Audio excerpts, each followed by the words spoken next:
How are these teams looking post-draft? Let's start in the AFC power rankings, 16 through 1 in the AFC today, 16 through 1 in the NFC tomorrow. Who has the best teams in the NFL going into 2022? We'll talk about that right now.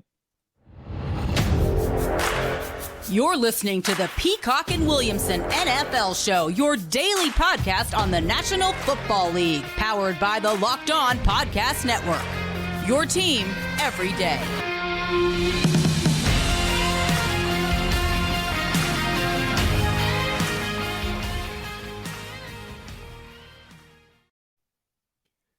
Welcome to the Peacock and Williamson NFL Show. Brian Peacock and Matt Williamson with you at BD Peacock at Williamson NFL.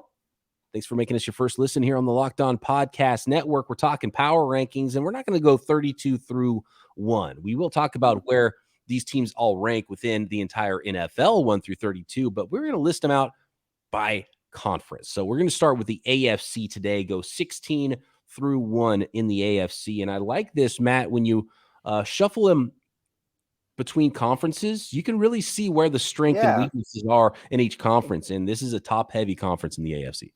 I've never done this before. So this was your idea. I think it's a great idea because the reality is you're trying to get into the playoffs. You're trying to get in the dance. 7 of 16 are going to go in there. So if you're a great team in the AFC, but you're 8th and you would have been the 3rd best team in the NFC, too bad, so sad. Nobody cares.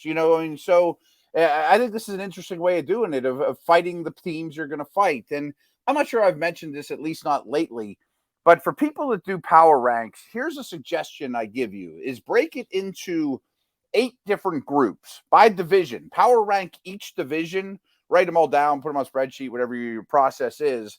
And then you're only picking off the top. You know what I mean? Like, it might be the 3rd team in one of the Western divisions, but I'm only looking at 8 names. You know what I mean? Like whoever's top of each list.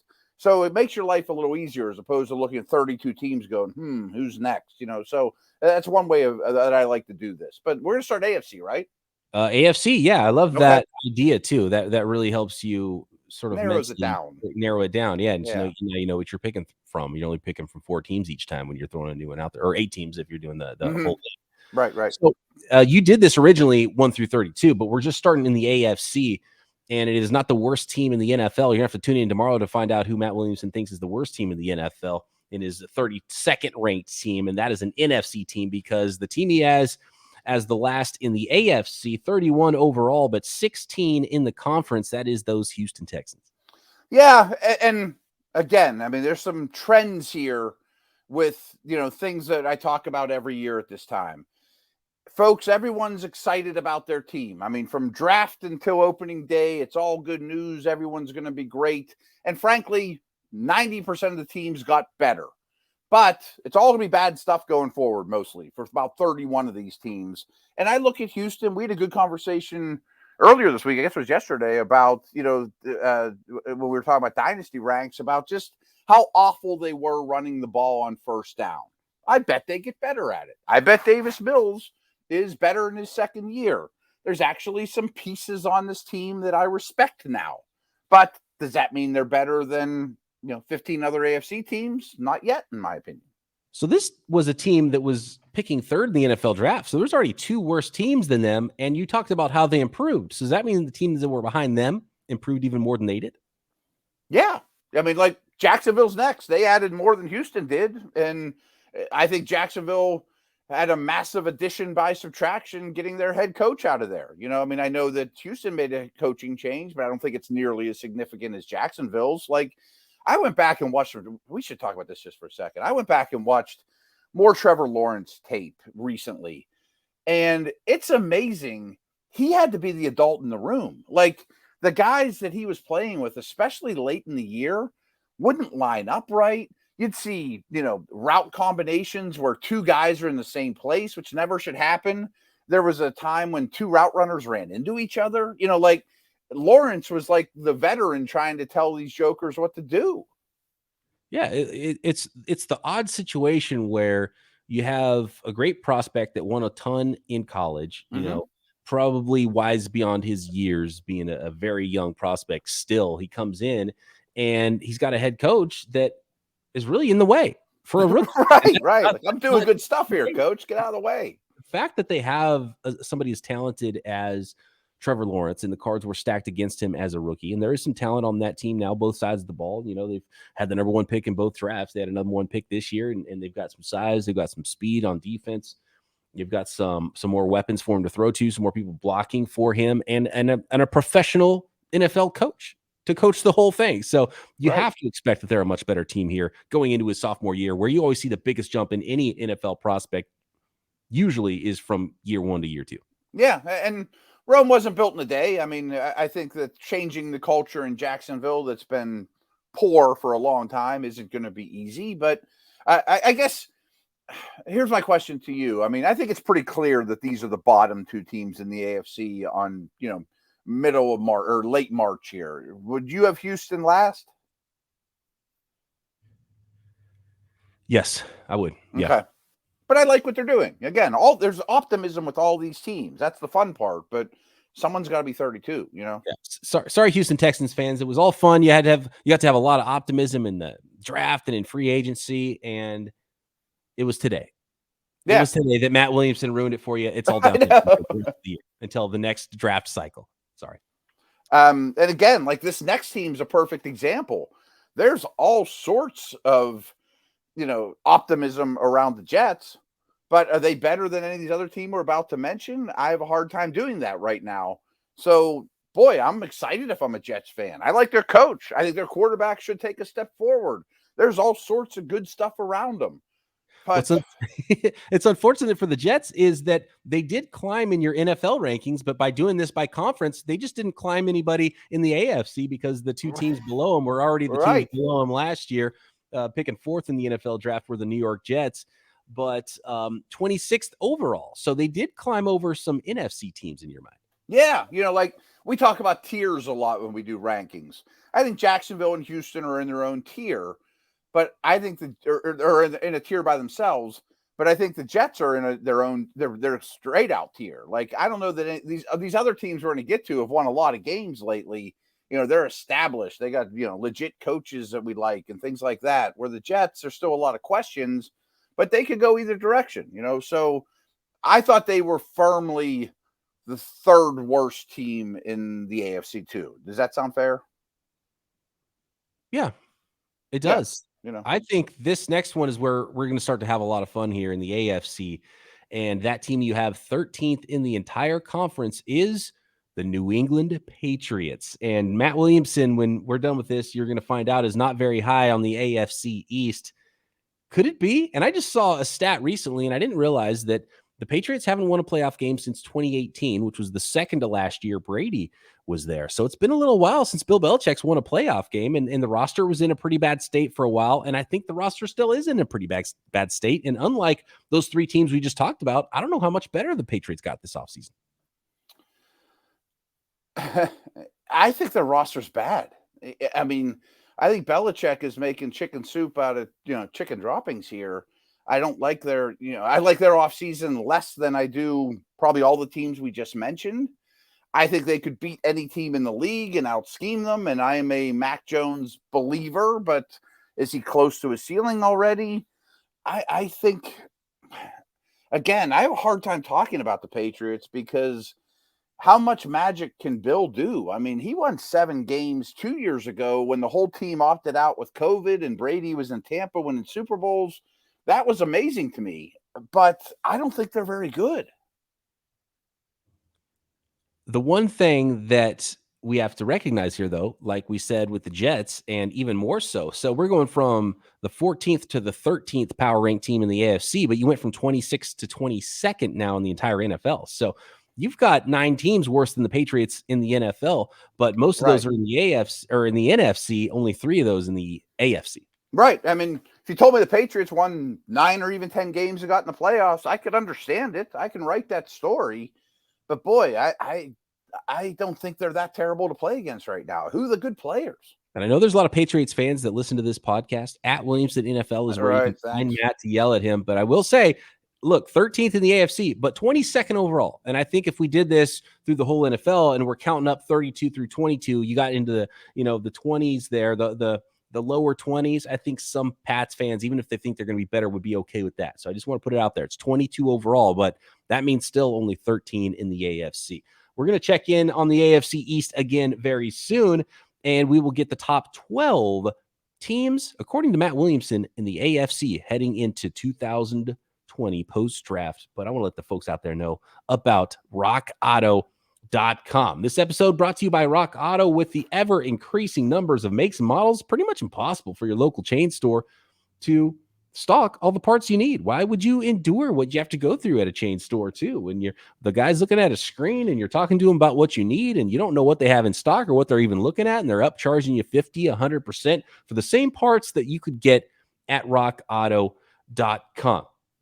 You have computers that access rockauto.com, so you have a personal auto parts dealership in your pocket. Why not use it? They couldn't possibly carry all the inventory that rockauto.com can at your local chain store. And don't even get me started about the car dealership and what they're going to upcharge you to do the work on your vehicle. Rockauto.com is a family business. They've been serving do-it-yourselfers for over 20 years, and Rock Auto prices are always reliably low for every customer, do-it-yourselfers and professionals alike. They have everything you could need: brake parts, tail lamps, motor oil, new carpet for the inside of your vehicle. And by the way, I've looked there and I was blown away by how much was in stock at rockauto.com for whatever you needed, right? Wiper blades, there's just something that you need for your car and you can find it at rockauto.com. So go to rockauto.com right now. See all the parts available for your car or truck, right? Locked On in their How Did You Hear About Us box, so they know we sent you. Amazing selection, reliably low prices, all the parts your car will ever need at rockauto.com.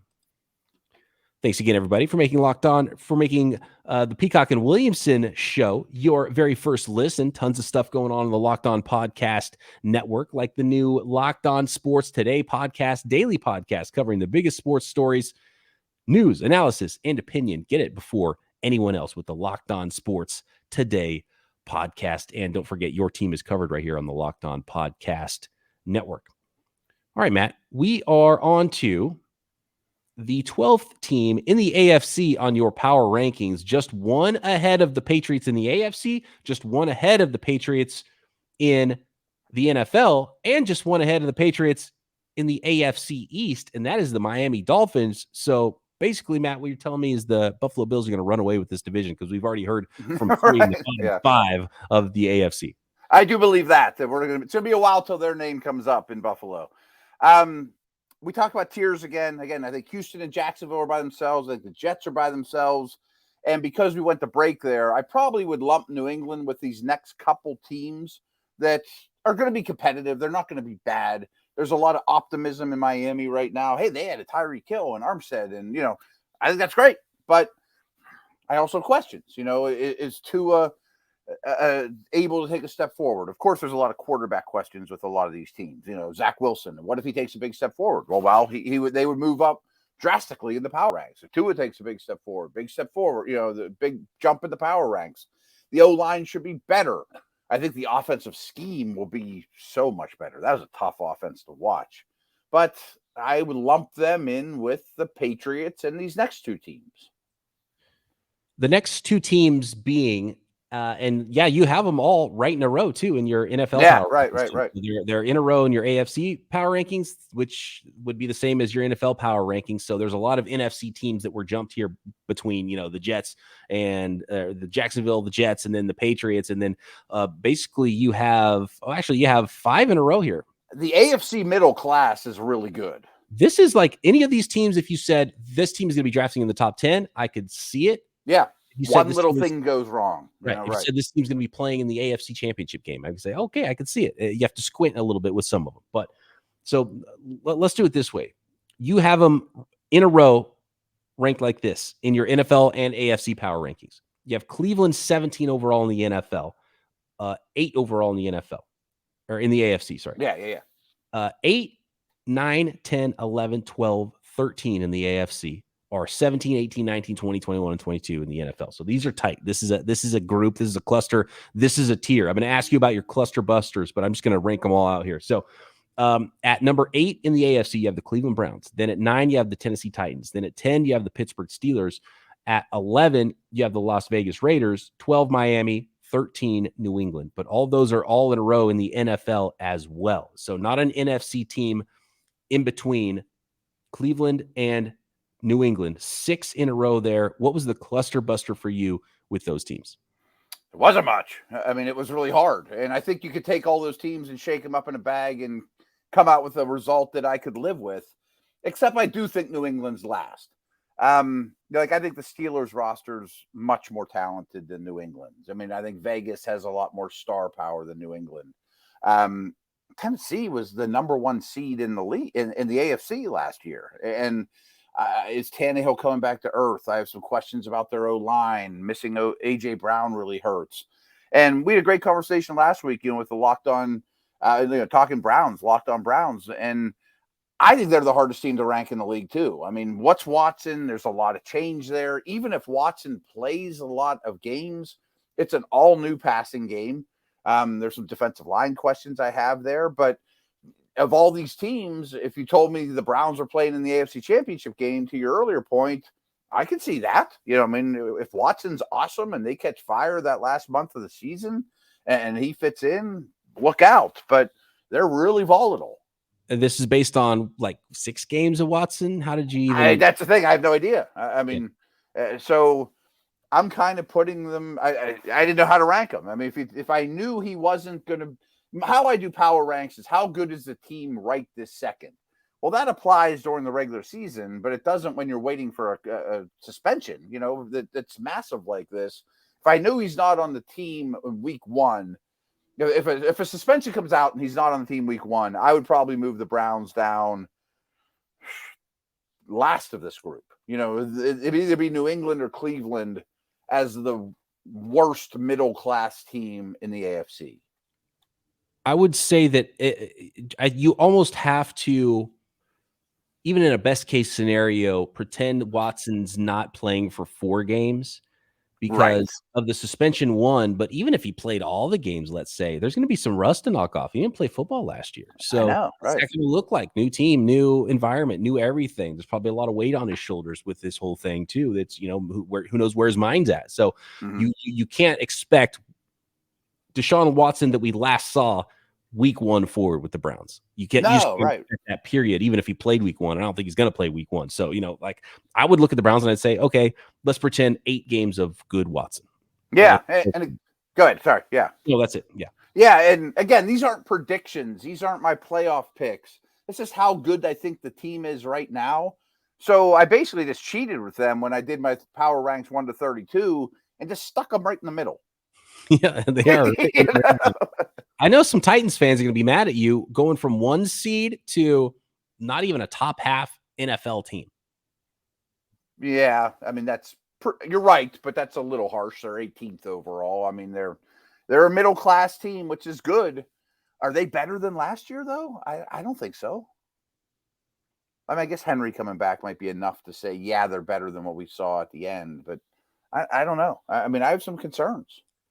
Fair ranking for the Steelers here, being 19 overall in the NFL and 10 in the AFC. I could see it going either direction with them, but it's just hard with their quarterback situation to picture just a really, really good team. Right. And unless, because you just can't expect that much from Trubisky and you can't expect that much from a rookie, even if you hit on Pickett.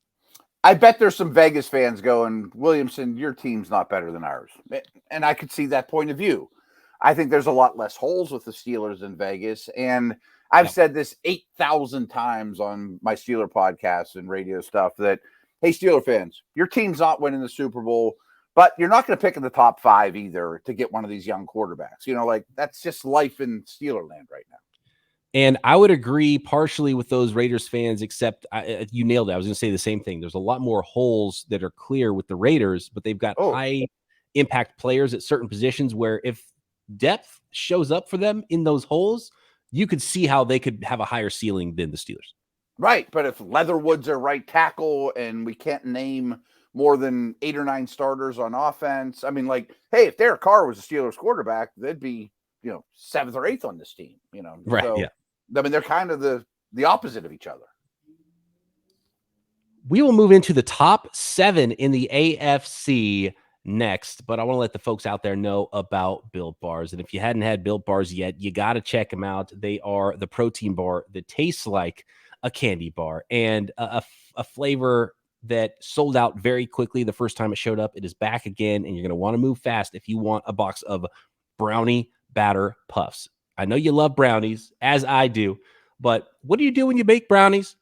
You eat some of the batter, right? And maybe even eat half of the bowl of batter before it even gets, into the oven. And that's what flavor we're talking about now, the brownie batter puffs at built.com.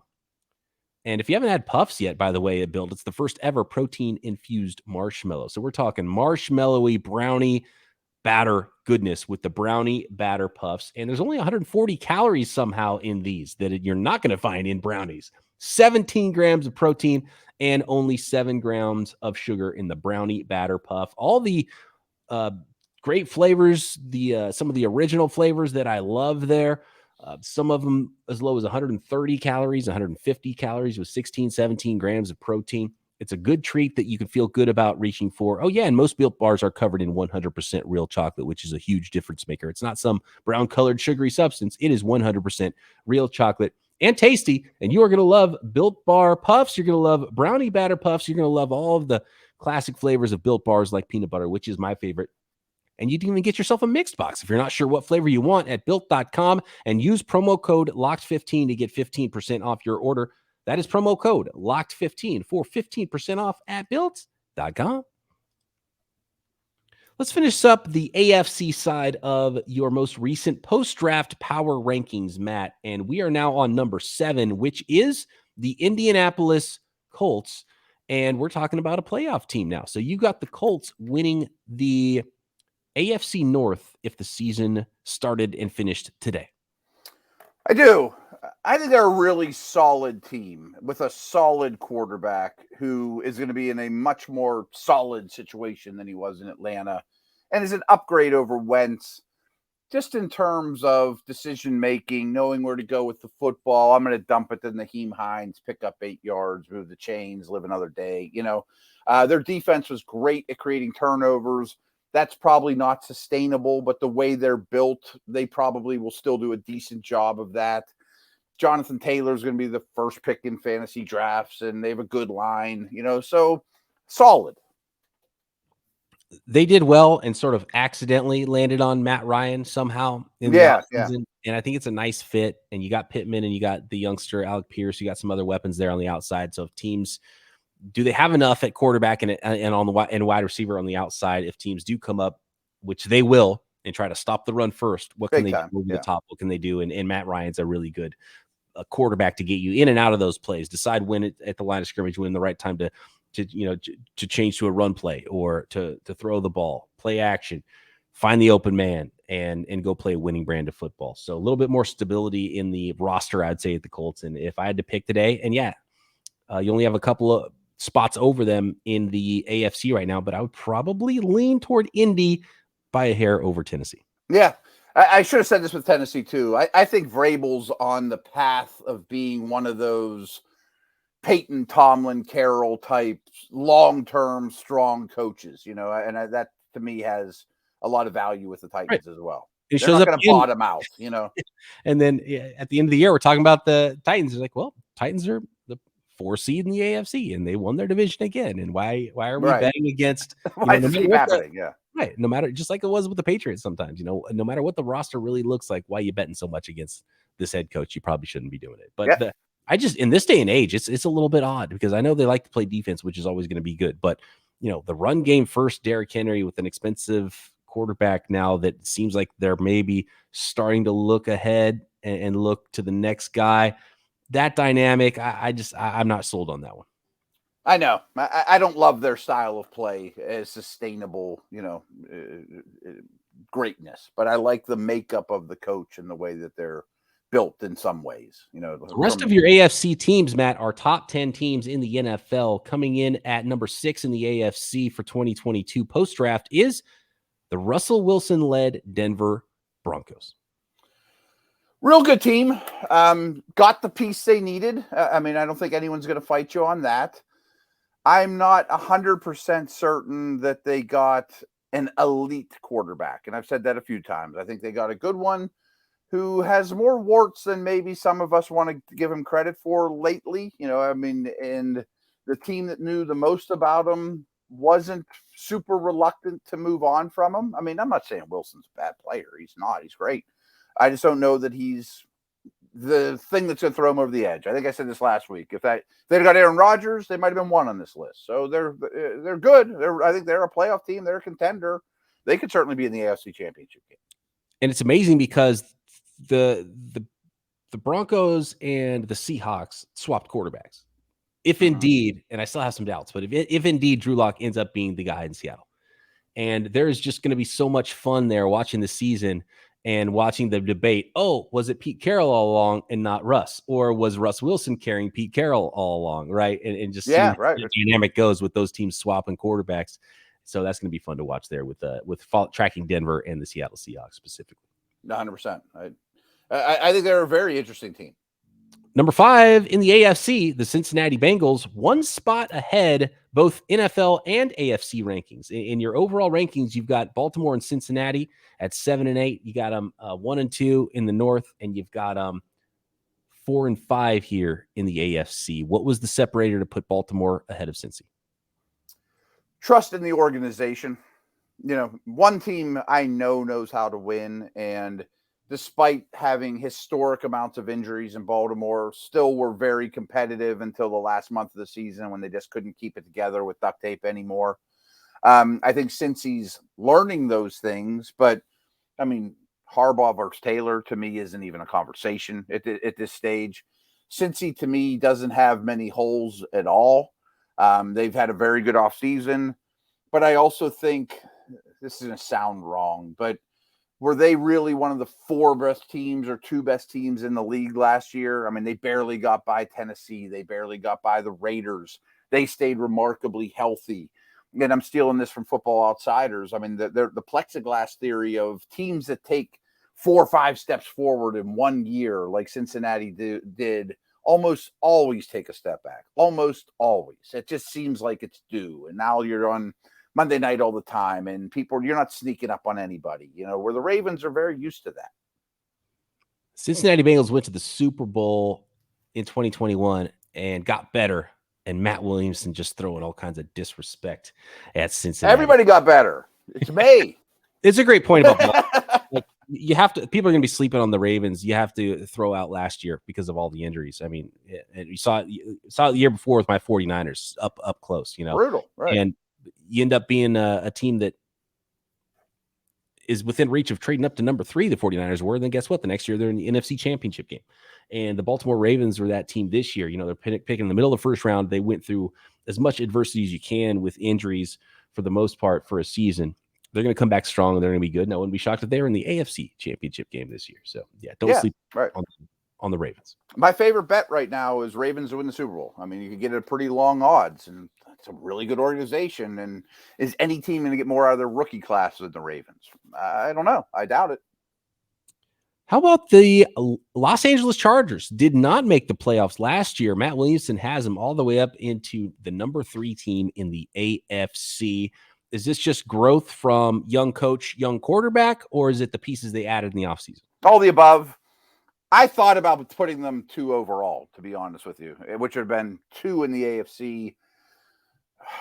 I think everyone realizes the 2 teams ahead of them in the AFC are Buffalo and Kansas City on this list. And I think Buffalo is hard to knock off that number 1 perch. But Kansas City, I was very content to put 3rd behind the Chargers. But it's kind of like that Bengals-Ravens conversation. Andy Reid will probably win 5 or 6 games in his division.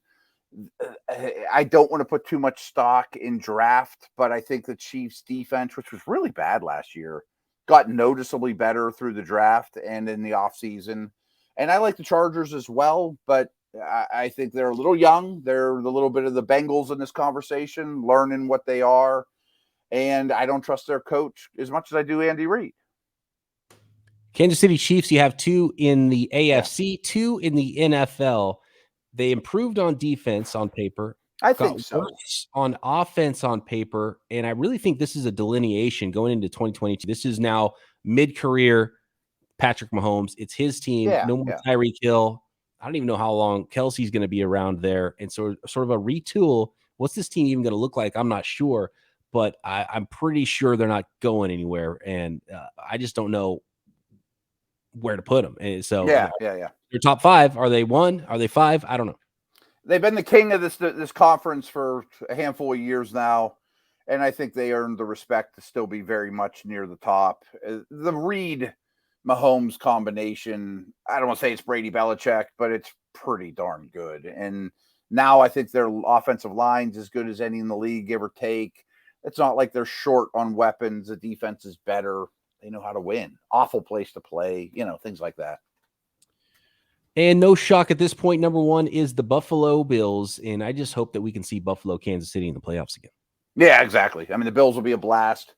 They're not a slam dunk number 1, but I do have them overall. They're an easy team to like. I mean, throw Von Miller in that rotation, a defensive lineman that they've been drafting high year after year, and they're good at linebacker. They added the corner that I wanted to see. They have awesome set of safeties. Josh Allen's an utter superstar, and you throw him a guy like James Cook just as a little frosting on top to add to an already good offense. So, I mean, maybe their O-line's a weakness, if you're going to find a weakness on this team. If what held them back, maybe it would be their O-line, but I still think it's a pretty good group. Going to run through these really quickly again for those who got lost in the order. AFC power rankings 1 through 16 starts with the Buffalo Bills. Number 2, Kansas City Chiefs. 3, Los Angeles Chargers. 4, Baltimore Ravens. 5, Cincinnati Bengals. 6, Denver Broncos. 7, Indianapolis Colts. 8, Cleveland Browns. 9, Tennessee Titans. 10, Pittsburgh Steelers. 11, Las Vegas Raiders. 12, Miami Dolphins. 13, New England Patriots. 14, New York Jets. And 15, Jacksonville Jaguars, with the Houston Texans at the bottom at 16 overall in the AFC. How did he do? Let us know at Williamson NFL, at BD Peacock on Twitter. Thanks for making Peacock and Williamson your first listen tomorrow. Make sure you tune in to find Matt Williamson's NFC Power Rankings 16-1 and all the other great shows here on the Locked On Podcast Network, including Matt doing Locked On Dynasty Football. Your team is covered right here on the network. Locked On NFL YouTube channel is where you can find not only us, but tons of other great content, including the Locked On NFL podcast. So make sure you are subscribed up there. Matt and I back tomorrow right here, Peacock and Williamson.